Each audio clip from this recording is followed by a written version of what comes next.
এখন দেখো আমি তোমাদের আজকে যে ভিডিওটা নিয়ে আলোচনা করব সেটা হচ্ছে government of India ministry of home affairs এর আন্ডারে বিএসএফ। বিএসএফ মনে রাখবে কিন্তু ডিফেন্সের আন্ডারে পড়ছে না, মিনিস্ট্রি অফ হোম অ্যাফেয়ার্স এর আন্ডারে পড়ছে। এবং যেটা হচ্ছে সেন্ট্রাল গভর্নমেন্ট জব, এর একটা দেখো রিক্রুটমেন্ট বেরিয়েছে জুলাই মাসের 24 তারিখে কিন্তু নোটিফিকেশনটা বেরিয়েছে। এবং আজকে তোমাদের পুরো ভিডিওতেই অনলাইন অ্যাডভার্টাইজমেন্ট নোটিশটা আলোচনা করব, কোন কোন পোস্টে রিক্রুটমেন্ট হবে। ছেলে এবং মেয়ে উভয়ই কিন্তু অ্যাপ্লাই করতে পারবে, যার হচ্ছে নোটিফিকেশন ইয়ার হচ্ছে 2024-25। ঠিক আছে, দেখো এখানে আমি পুরো ডিটেলসে তোমাদের আজকে বলবো। মেল এবং ফিমেল উভয়ই কিন্তু অ্যাপ্লাই করতে পারবে, আবেদন করতে পারবে।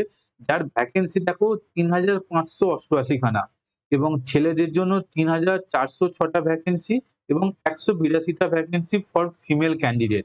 ওকে, তা এই পুরো ডিটেলসে নোটিফিকেশনে কিভাবে আবেদন করবে, কোথায় কোথায় গিয়ে আবেদন করবে, এর প্রসিডিওর কি, সমস্ত ডিটেলস আজ আলোচনা করবো আজকের এই ভিডিওতে।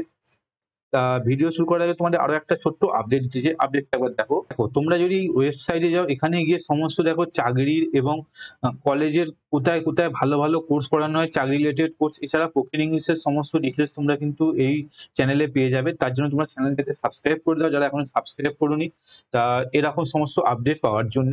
তা এবার চলো আমি মেন টপিকে যাওয়া যায়। দেখো তোমাদের যেটা আমি আগেই জানাচ্ছিলাম, একবার দেখো। দেখো এই হচ্ছে নোটিফিকেশন, যেটা তোমাদের আমি অলরেডি দেখিয়ে দিলাম প্রথমেই। তা এর কিন্তু যে বেসিক সেটা দেখো এখানে বলেছে, এই চাকরি পরীক্ষার যে তোমাদের বেসিক, এর কিন্তু লেভেল 3 পে লেভেলে তোমাদের কিন্তু চাকরিটা হবে, লেভেল 3, এবং যার পে স্কেল 21,700 থেকে শুরু হবে এবং 69,100 টাকা পর্যন্ত বেসিক। 7 পে কমিশন অনুযায়ী আপাতত, যেহেতু 8 পে কমিশন আপাতত এখনো চালু হয়নি, সেই জন্য তোমাদের 7 পে কমিশন ওয়াইজ কিন্তু তোমাদের এই স্যালারিটা দেবে গভর্নমেন্ট, সেন্ট্রাল গভর্নমেন্ট। আর এটা কিন্তু central government employee permanent post, BSF post. তা এখানে দেখো পোস্টটা কিন্তু তোমাদের আগেও বলছি, কনস্টেবল পোস্ট, স্টেটসম্যান পোস্টের জন্য তোমাদের কিন্তু রিক্রুটমেন্টটা হবে। তা নোটিফিকেশনে আরো কি গুরুত্বপূর্ণ যে সমস্ত বিষয়গুলো আছে একবার দেখো, তোমাদের আমি জানাবো। তা দেখো কি গুরুত্বপূর্ণ বিষয় রয়েছে দেখো। তা এখানে দেখো বলেছে যেটা গুরুত্বপূর্ণ বিষয়, candidate will apply for only one post or TET. তোমরা যে কোনো একটা পোস্টে কিন্তু অ্যাপ্লাই করতে পারো, এবং the recruitment with physical standards এর পিএসটি হবে, physical efficiency PET, reason examination, document test and medical examination. এই সমস্ত প্রসিডিওরের মাধ্যমে তোমাদের কিন্তু রিক্রুটমেন্টটা কমপ্লিট হবে। এবং এখানে আরেকটা দেখো গুরুত্বপূর্ণ বলেছে, state wise and state wise vacancy আর এনক্লোজ উইথ অ্যাডভার্টাইজমেন্ট নোটিশ। তা তোমাদের এই নোটিশের আগে গেলে তোমরা দেখতে পাবে যেখানে তোমাদের স্টেট ওয়াইজ মানে কোন স্টেটের জন্য কতগুলো ভ্যাকেন্সি রয়েছে, এবং স্টেট ওয়াইজ কোন কোন স্টেটের কতগুলো ভ্যাকেন্সি, সেটাও কিন্তু এই নোটিফিকেশন বা অ্যাডভার্টাইজমেন্টে রয়েছে। তা তোমাদের যেটা দেখাবো দেখো, এরপরে আমি একটু এগিয়ে গিয়ে দেখো। তা এখানে এই জিনিসগুলো রয়েছে, আমি তোমাদের বলবো যারা এখনো মানে জিনিসটা একবার জাস্ট চেক আউট করে নেবে তোমাদের সুবিধার্থে, কারণ চেক আউট করলে তোমরা হয়তো ক্ল্যারিটি পেয়ে যাবে তোমাদের কোথায় কি ডাউট হচ্ছে, কোথায় কি প্রবলেম হচ্ছে, সেইগুলো তোমরা কিন্তু এই নোটিফিকেশনে গিয়ে ক্ল্যারিটি পেয়ে যাবে। এছাড়া তোমার যদি ডাউট হয়, দেখো ডাউট হলে তোমাদের এখানে দেখো একটা স্ক্রিনের নাম্বার রয়েছে, ঠিক আছে, এই নাম্বারে তোমরা কিন্তু যোগাযোগ করতে পারো, সেখান থেকেও আমি তোমাদের পুরো গাইড করে দেবো। ওকে, এবার দেখো আমি যেখানে রয়েছি যে আসবো মেন টপিকটা তোমাদের যেটা বলছিলাম। তা আরেকটা দেখো, এটা চাকরি পাওয়ার পর তোমাদের কাজে লাগবে, এবং যেটা নিয়ে যারা সমস্ত সরকারি স্টাফেরা রয়েছে তাদের মধ্যে একটা রয়েছে, সেটা হচ্ছে ইউপিএস। ইউপিএস এর আন্ডারে তোমরা পড়বে। তা আগেকার দিনে কি হতো, ওল্ড পেনশন স্কিম ওপিএস থাকতো, সেটা এখন বন্ধ করে রিসেন্ট এনপিএস করেছিল। এনপিএস এর পর বর্তমানে আবার ইউপিএস, মানে যাকে বলে হচ্ছে স্টেপ বাই স্টেপ এগোচ্ছে। তা ওপিএসটা এখন আর তোমরা পাবে না, তোমাদের রিসেন্ট এই বিএস ইউপিএস, ইউপিএস বা ইউনিফর্ম পেনশন স্কিমের আন্ডারে তোমরা কিন্তু রিক্রুটমেন্টটা হবে। তা এটা চাকরি পাওয়ার পরের বিষয়, চাকরি পাওয়াটাই হচ্ছে মেন ফোকাস তোমাদের। তা এবার যে তোমাদের দেখাবো দেখো, তা এই দেখো এখানে উইন্ডো, এখানে তোমরা কবে থেকে কবে অ্যাপ্লাই করতে পারবে সেইগুলো বলেছে। দেখো আরেকটা জিনিস দেখো, রিসেন্ট এখানে দেখো বলেছে, written examination will conduct various examination centre and CBT test. Computer based টেস্টে তোমাদের কিন্তু এক্সামটা হবে সিবিটি, এবং যেটা ওএমআর বেস অ্যান্সার শিটের মধ্যে হবে। ঠিক আছে, এইগুলো সমস্ত গুলোর মানে রুলস গুলো, রেগুলেশন গুলো এখানে তোমাদের দিয়েছে, আমি তোমাদের দেখালাম। এরপর তোমাদের যেটা দেখাবো দেখো, দেখো এই দেখছো পুরো স্ক্রিন। তা এবার যারা আমি বেসিক্যালি যারা ওয়েস্ট বেঙ্গলের ক্যান্ডিডেট তাদের জন্য বলছি, এখানে যে তোমরা যে চাকরি পরীক্ষা যে ফর্ম ফিল আপ করবে তার জন্য এক্সামিনেশন ফি কত দেখো। তা যেহেতু আগে বললাম অনলাইন অ্যাপ্লিকেশনের মাধ্যমে তোমাদের ফর্মটা ফিল আপ করতে হবে এবং এর কিন্তু যে অ্যাপ্লিকেশন ফি দেখো 100 টাকা, 100 রুপিস। এর অ্যাপ্লিকেশন ফি 100 রুপিস এবং প্লাস 50 টাকা বা 50 টাকা তোমাদের কিন্তু জিএসটি দিতে হবে। তাহলে টোটাল কত হবে? 150 তোমাদের কিন্তু এর হচ্ছে অ্যাপ্লিকেশন ফি পড়বে। তা এটা তুমি যেকোনো নেট ব্যাংকিং করতে পারো, ক্রেডিট কার্ড এবং নেট বা নিয়ারেস্ট কমন সার্ভিস সেন্টারে গিয়ে তোমরা কিন্তু এই পেমেন্ট গুলো করতে পারো। এছাড়া কি বলেছে দেখো, যেটা হচ্ছে women candidate and candidate belong to schedule caste, schedule type, BSF service personal and ex serviceman excepted for payment for examination fee. তা যারা এই সমস্ত ক্যান্ডিডেট রয়েছে তাদের কিন্তু কোনো অ্যাপ্লিকেশন ফি দিতে হবে না। No application fee, no fee. Okay, no fees. তা নো ফিস কার্ডের জন্য এসসি, এসটি এবং যারা রয়েছে তোমার হচ্ছে বিএসএফ এর যারা সার্ভিস পার্সোনাল রয়েছে তাদের যে সমস্ত আহ, বাচ্চারা রয়েছে, ছেলে মেয়েরা রয়েছে তারা তাদের জন্য এবং এক্স সার্ভিসম্যানের জন্য কিন্তু এক্স সার্ভিসম্যানের জন্য তোমাদের কিন্তু আহ, কোনো ফি লাগবে না। ওকে, তা ক্লিয়ার হয়ে গেল এইটুকু পজিশন। এর পরের পজিশনে আমি যাব দেখো। তা এখানে কোন কোন সেন্টারে তোমাদের এক্সামিনেশন হবে, আমি যেহেতু তোমাদের বললাম ওয়েস্ট বেঙ্গলটা আমি কভার করবো বেসিক্যালি। তা ওয়েস্ট বেঙ্গলে দেখো এখানে বলেছে ওয়েস্ট বেঙ্গলের জন্য দেখো এরা বলেছে সেটা দেখো আমি তোমাদের দেখাচ্ছি। ওই হচ্ছে ওয়েস্ট বেঙ্গল। তা ওয়েস্ট বেঙ্গলের জন্য কোথায় থাকবে? ওই সেন্টার হচ্ছে frontier headquarter BSF south Bengal এবং আন্দামান আইল্যান্ডও কিন্তু ওয়েস্ট বেঙ্গলের মধ্যে কভার করছে। এবং এটা দেখো হবে হচ্ছে নিউ টাউন, রাজারহাট, নিউ টাউনে এবং কলকাতায়। পিন হচ্ছে 7,61,000, 161 ওয়েস্ট বেঙ্গলে। ওকে, এইগুলো হচ্ছে ওয়েস্ট বেঙ্গলের কিন্তু এর এক্সাম সেন্টার রয়েছে বা কমন সেন্টার রয়েছে। ওকে, এরপরে আমি যাব দেখো একটুখানি কি বলেছে।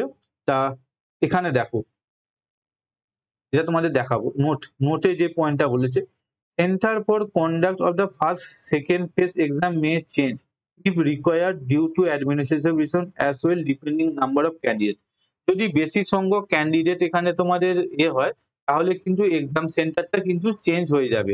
ঠিক আছে, এটা মাথায় রেখে দেবে। যত ক্যান্ডিডেট বেশি হয়ে গেলে কিন্তু যদি ক্যাপাসিটি না থাকে এক্সাম সেন্টারে তখন কিন্তু চেঞ্জ করে দেবে। তা কত বয়সে কত বছরের মধ্যে তোমরা অ্যাপ্লাই করতে পারবে দেখো, এখানে বলেছে 18 থেকে 25 বছরের মধ্যে কিন্তু তোমরা অ্যাপ্লাই করতে পারবে। তা এসটি/এসটিরা যে সমস্ত এজ রিল্যাক্সেশন থাকে সেন্ট্রাল গভর্নমেন্টের যে রুলস অনুযায়ী তারা পাবে। এসসি/এসটিরা 5 বছরের ছাড় পাবে এবং ওবিসিরা 3 বছরের ছাড় পাবে। ওকে, তা এবং এক্স সার্ভিসম্যানরাও এখানে ছাড় পাবে, সেটা এখানে মেনশন করেছে, আগে এলে তোমরা দেখতে পাবে।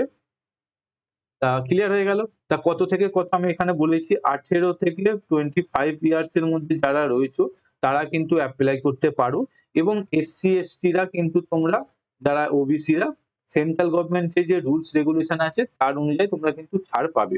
ওকে, তা এরপরে আমি আসবো দেখো, এরপরে যে টপিকে যাবো দেখো। তা এডুকেশন কোয়ালিফিকেশন কি, মানে তোমরা কোন এডুকেশন কোয়ালিফিকেশন গুলো তোমরা অ্যাপ্লাই করতে পারবে এখানে বলেছে, আমি সেটাও দেখাবো দেখো। এডুকেশন কোয়ালিফিকেশন কি বলেছে দেখো, আমি একটু উপর দিকে যাই, দাঁড়াও। দেখো এডুকেশন কোয়ালিফিকেশন কোন কোন ট্রেডে তোমাদের আইটিআই করতে হবে, কিন্তু এটা কিন্তু আইটিআই করতে হবে তোমাদের, আমি প্রথমে বলিনি, এখন বলছি তোমাদের কিন্তু আইটিআই থাকতে হবে। তা কি কি ট্রেড দেখো, constable carpenter, constable plumber, constable painter, electrician, pump operator এবং আপহোলস্টার। এর জন্য তোমাদের কি কি কোয়ালিফিকেশন লাগবে? প্রথমত মাধ্যমিক পাস হতে হবে, সেকেন্ড বা দ্বিতীয় হচ্ছে 2 ইয়ার সার্টিফিকেট কোর্স এবং আইটিআই। দেখো এখানে আইটিআই বলে দিয়েছে, দেখো আমি বক্স করে দিচ্ছি দেখো, আইটিআই ইন্ডাস্ট্রিয়াল ট্রেনিং ইনস্টিটিউট এর আন্ডারে তোমাদের কিন্তু 2 বছরের তোমাদের কিন্তু সার্টিফিকেট করে রাখতে হবে। এছাড়াও 1 ইয়ার সার্টিফিকেট কোর্স বা আইটিআই থেকে যারা করেছো মানে পার্টিকুলার, ধরো তোমরা জানো যে পেন্টার ট্রেডের জন্য 1 ইয়ার, প্লাম্বার ট্রেডের জন্য, কার্পেন্টার ট্রেডের জন্য এগুলো হচ্ছে 1 ইয়ার ডিউরেশন। তা এইগুলোর জন্য কিন্তু 1 ইয়ার ডিউরেশন হলো তোমরা কিন্তু পাবে এবং সঙ্গে অ্যাটলিস্ট 1 ইয়ার এক্সপিরিয়েন্স থাকতে হবে ইন দ্য ট্রেড। ওকে, তা এই হয়ে গেল তোমার হচ্ছে আইটিআই বেসের যে সমস্ত এইগুলো রয়েছে। এরপরে যেগুলো রয়েছে যে পোস্টগুলো রয়েছে সেটা হচ্ছে কনস্টেবল, কপলার, টেলর, ওয়াশারম্যান, বারবার, সুইপার এবং সাইজ। তা এই ট্রেডের জন্য কি বলেছে দেখো, মাধ্যমিক পাস হলেই হবে এবং প্রফিসিয়েন্ট ইন রেসপেক্টিভ ট্রেড, মানে তোমাদের এই ট্রেডের বা এই ট্রেডগুলোর সম্বন্ধে তোমাদের কাজের জ্ঞান থাকতে হবে। মানে কিভাবে কাজ করে এই ট্রেডগুলোর, মানে ধরো টেলার সেলারি কি করে বা সেলাই কি করে সেইগুলোর কিন্তু জ্ঞান থাকতে হবে এবং এর জন্য কিন্তু তোমরা কোয়ালিফাই করলে টেট টেস্টও নেওয়া হবে। ওকে, এটা মাথায় রেখে দেবে। তা এরপর আমি তোমাদের ৩ নম্বর যে ট্রেডগুলো নিয়ে বলবো সেটা হচ্ছে constable cook, constable water career এবং কনস্টেবল ওয়েটার। তা এই ট্রেডগুলোর জন্য কি হচ্ছে, মাধ্যমিক পাস হতে হবে এবং national skill qualification NSFQ level 1 course হতে থাকলে তোমরা কিন্তু, বা স্কিল ডেভেলপমেন্ট কর্পোরেশনের আন্ডারে কোনো কোর্স করে থাকলে সেখানে কিন্তু তোমরা এই কোর্সগুলো করার জন্য এলিজিবল। ওকে, তা আশা করি আমি তোমাদের এই যে পুরো যে এডুকেশন কোয়ালিফিকেশন আমি তোমাদের পুরো ক্লিয়ারিটি করতে পারলাম। আবার বলবো, যদি তোমাদের কোনো ডাউট থাকে নিচে দেখো এই যে নাম্বারটা রয়েছে এখানে তোমরা কন্ট্যাক্ট করতে পারো, হোয়াটসঅ্যাপ করতে পারো, এছাড়া তোমরা কিন্তু কমেন্ট সেকশনে গিয়ে কমেন্টও করতে পারো। ওকে, আমি তোমাদের এতগুলো অপশন দিয়ে দিলাম, যাদের ডাউট থাকবে তোমরা সেই সব জায়গায় গিয়ে কমেন্ট করতে পারো। লাস্ট অপশন তোমরা কমেন্ট করতে পারো। এবার নেক্সট ডে আসবো দেখো। তা এখানে কিন্তু তোমাদের মাথায় রাখবে, এদের কিন্তু বিএসএফ যেহেতু ডিফেন্স লাইন, তা আধা সামরিক বাহিনী, তা এর জন্য কিন্তু দেখো অল ক্যান্ডিডেট, তা এদের জন্য ছেলেদের জন্য ১৬৫ সেন্টিমিটার হাইট হতে হবে এবং ৭৫ থেকে ৮০ সেন্টিমিটার কিন্তু চেস্ট, মানে বুক ফুলিয়ে দেখাতে হবে। ঠিক ফিমেল ফিমেল ক্যাটাগরির জন্য হাইট ১৫৫ সেন্টিমিটার এবং চেস্টের কোনো কিন্তু অ্যাপ্লিকেবল নয়, নট অ্যাপ্লিকেবল। এছাড়া এগুলো তোমাদের জন্য পড়বে না, যারা অন্যান্য তো পাহাড়ি এলাকার স্টুডেন্ট রয়েছে তাদের জন্য বেসিক্যালি, আমি সেই জন্য এটাকে নিয়ে আর বেশি আলোচনা করছি না। তা এখানে দেখো, এখানে আর এক দুটো নোট দিয়েছে, নোটটা তোমরা একবার চেক আপ বা করে নেবে, ভিজিট করে নেবে। তা এরপর দেখো আমি তোমাদের যে দেখাবো, তা এবং মেডিকেল স্ট্যান্ডার্ড তোমাদের থাকতে হবে। মেডিকেল স্ট্যান্ডার্ড এইগুলো হচ্ছে যারা এর মানে মেডিকেল দিক দিয়ে নিজেকে ফিট মনে করো, একবার তাদের চেক করে নেবে তোমাদের এই সমস্ত জিনিসগুলো ফিট আছে কি, তাহলেই তোমরা কিন্তু তারপরে তোমরা অ্যাপ্লাই করবে বা আবেদন করবে। এছাড়া তোমাদের কিন্তু মানে মাঠ পাস করতে হবে, physical standard test, written test এবং মেডিকেল এক্সামিনার, ফিজিক্যাল এফিসিয়েন্সি, এই সমস্তগুলো তোমাদের কিন্তু ক্লিয়ার করার পরই তবে তোমরা কিন্তু জবটা সিলেক্ট হবে। ওকে, তা এবার তোমাদের যে আসবো ফার্স্ট যে এক্সামিনেশন হবে সেটা হচ্ছে ফিজিক্যাল এফিসিয়েন্সি টেস্ট। তা রেস কত হবে, ৫ কিলোমিটার দৌড়াতে হবে ২৪ মিনিটের মধ্যে এবং মেয়েদের 1.6 কিলোমিটার ৮.৫ মিনিটের মধ্যে তোমাদের কিন্তু কভার করতে হবে। তবেই তোমরা ফেজ 1 এক্সামিনেশন তোমরা কিন্তু ক্লিয়ার করতে পারবে। এটা ক্লিয়ার করার পরেই তোমরা ফেজ 2 এর জন্য চান্স পাবে। তা ফিজিক্যাল এফিসিয়েন্সি টেস্ট হয়ে গেল এবং এরপর ফিজিক্যাল স্ট্যান্ডার্ড এবং ফিজিক্যাল এফিসিয়েন্সি টেস্ট হয়ে গেল, মানে হাইট ফাইট গুলো চেক করে নেবে। তারপর তোমাদের কিন্তু রিটেন টেস্ট হবে এবং এখানে সমস্ত ডিটেলস গুলো বলেছে এত বড়। এরপর তোমাদের যে রিটেন টেস্ট হবে, আমি এরপরে এটা নিয়ে আরো একটা ভিডিও কভার করার চেষ্টা করবো তোমাদের। সেটা হচ্ছে যে দেখো, এখানে কিন্তু ওএমআর বেস কোশ্চেন হবে, যার সিলেবাস হচ্ছে জিএ 25 নম্বর এবং ম্যাথ 25 নম্বর এবং অ্যাপটিটিউড 25 নম্বর এবং ইংলিশ হচ্ছে 25 নম্বর। টোটাল ২ ঘন্টার পরীক্ষা, হিউজ টাইম থাকবে তোমাদের জন্য। তাই এই ২ ঘন্টার মধ্যে তোমাদের কিন্তু এই পুরো এক্সাম তোমাদের কিন্তু কন্ডাক্ট করবে। তা রিটেন এক্সামিনেশন যেহেতু ১০০ মার্কসের হবে, তা ইউআর ক্যাটাগরি ইউএস 35% মার্কস পেলে কোয়ালিফাইং মার্কস এবং এসটি/এসটিরা 30% মার্কস পেলে কিন্তু কোয়ালিফাইং মার্কস। তা তোমরা এটা কিন্তু কোয়ালিফিকেশন মার্কস, এটা মাথায় রাখবে, এটা কোয়ালিফিকেশন মার্কস এবং তোমরা কত পেলে চাকরি পেতে পারো সেটা নিয়ে আমি তোমাদের ভিডিও আরেকটা বানিয়ে দেবো। ওকে, এরপর দেখো আমি তোমাদের দেখাচ্ছি। দেখো, ডকুমেন্ট তোমাদের অরিজিনাল ডকুমেন্ট থাকতে হবে, যেগুলো সবাইকারই রয়েছে। এবং দেখো যে সমস্ত টেট গুলো এখানে রয়েছে, দেখো এই টেট গুলোর কিন্তু কোনো টেস্ট হবে না। এর কারণও রয়েছে, দেখো এর কারণটা কি, যেহেতু তোমরা আইটিআই পাস করে থাকছো সেই জন্য এই টেট গুলোর কিন্তু কোনো টেস্ট হবে না। কিন্তু মাথায় রাখবে, এরপরে যারা মাধ্যমিক, শুধুমাত্র মাধ্যমিক পাস যোগ্যতায় যে আবেদনগুলো করবে, এই দেখো কবলার, ওয়াশারম্যান, এই সমস্ত টেট গুলোই কিন্তু তোমাদের কিন্তু থাকবে, টেস্ট থাকবে। দেখেছো কি কি টেস্ট থাকবে এখানে বলেছে, দেখো কবলার টেস্টের জন্য তোমাদের জুতো পালিশ করার অভিজ্ঞতা থাকতে হবে, জুতো পালিশ করার বা জুতো সেলাই করার জন্য যে টুলস গুলো লাগে সেইগুলোর অভিজ্ঞতা থাকতে হবে, রিপেয়ারিং স্টিচিং অফ শু, জুতো সেলাই করার অভিজ্ঞতা থাকতে হবে, এই সমস্ত। ঠিক একইভাবে টেলারের জন্য তোমাদের প্রথমেই আমি বলেছিলাম যে টিচিং ইউনিফর্মের অভিজ্ঞতা থাকতে হবে। এই সমস্ত জিনিসগুলো কিন্তু থাকতে হবে। ঠিক আছে? তা তোমরা যে পোস্টের জন্য আবেদন করবে একবার জাস্ট চেক আউট করে নেবে বা চোখ বুলিয়ে নেবে। তা এরপরে আমি তোমাদের দেখাবো দেখো। তা এইগুলো সব রয়েছে। তা এইগুলো তোমরা একবার দেখে নেবে। তা কিভাবে এপ্লাই করবে? দেখো কিভাবে এপ্লাই করবে আমি তোমাদের থাম্বনেইলে দেখিয়ে দিয়েছি। তোমরা এই যে ওয়েবসাইট দেখো, দেখিয়ে দেবো যে কি ওয়েবসাইটে গিয়ে তোমরা আবেদন করতে পারবে। কিন্তু তোমাদের দেখো যেটা লাগবে মাস্ট, এটা বলেছে এভরি ক্যান্ডিডেটস ডোমিসিয়াল বা পার্মানেন্ট রেসিডেন্সিয়াল সার্টিফিকেট তোমাদের কিন্তু থাকতে হবে। ডোমিসিয়াল সার্টিফিকেট তোমাদের কিন্তু কম্পালসারি লাগবেই বিএসএফ এর ফর্মটা ফিল আপ করতে গেলে। ওকে? তা ডোমিসিয়াল সার্টিফিকেট তোমাদের কিন্তু দিতে হবে। এছাড়া তোমাদের এক্সপিরিয়েন্স সার্টিফিকেট যদি থাকে সেগুলো শো করবে। এই সমস্ত বিষয়গুলো রয়েছে। তা ফর্ম ফিল আপ করার সময় যদি কোনো ডাউট থাকে তা তুমি আমাকে বলবে, আমি তোমাদের ফর্ম ফিল আপ করে দেবো। তার জন্য কিঞ্চিৎ একটা চার্জ দিতে হবে। সেই চার্জ দিলে আমরা কিন্তু ফর্ম ফিল আপ এখান থেকে করে দেবো। তোমাদের তার জন্য ডকুমেন্ট গুলো আমাদের কিন্তু হোয়াটসঅ্যাপে পাঠাতে হবে। বিএসএফ এর কিন্তু এই ফর্ম ফিল আপটা আমরা করে দেবো। আবার আমরা চালু করছি এই ফর্ম ফিল আপটা করে দেওয়ার জন্য। ওকে? তা এবার তোমাদের যেটা দেখালাম দেখো বিএসএফ এ কোথায় গিয়ে, ধরো একটা গুগল ওয়েবসাইটে গেলে, দেখো গুগল ওয়েবসাইটে গিয়ে বিএসএফ লিখে সার্চ করলে, বিএসএফ রিক্রুটমেন্ট লিখে সার্চ করে এখানে বিএসএফ এ গেলে, তা এরপর দেখো তোমাদের এখান থেকে রিক্রুটমেন্ট ওপেনিং কি বেরিয়েছে দেখো, কনস্টেবল স্টেটমেন্ট দেখতে পেয়েছো? এই কনস্টেবল স্টেটমেন্টে গিয়ে অ্যাপ্লাই হেয়ার নাও করলে এখান থেকে তোমাদের কিন্তু ফর্ম ফিল আপ করতে হবে। তা ফর্ম ফিল আপ আমি আবারও বলছি আমি করে দেবো। তার জন্য কিঞ্চিৎ একটা চার্জ দিতে হবে তোমাদের। তা এই চার্জের পর আমরা কিন্তু ফর্ম ফিল আপ করে দেবো। ঠিক আছে?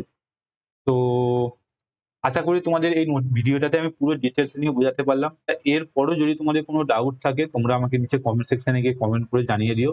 এবং এইরকম ভিডিও পাওয়ার জন্য আমাদের সঙ্গে জুড়ে থাকো, চ্যানেলটাকে সাবস্ক্রাইব করো, বন্ধুদের সঙ্গে শেয়ার করো। তো আজকের মতো এই পর্যন্তই। আবার দেখা হচ্ছে অন্য আরো একটা ভিডিওতে। তো আপাতত বাই বাই।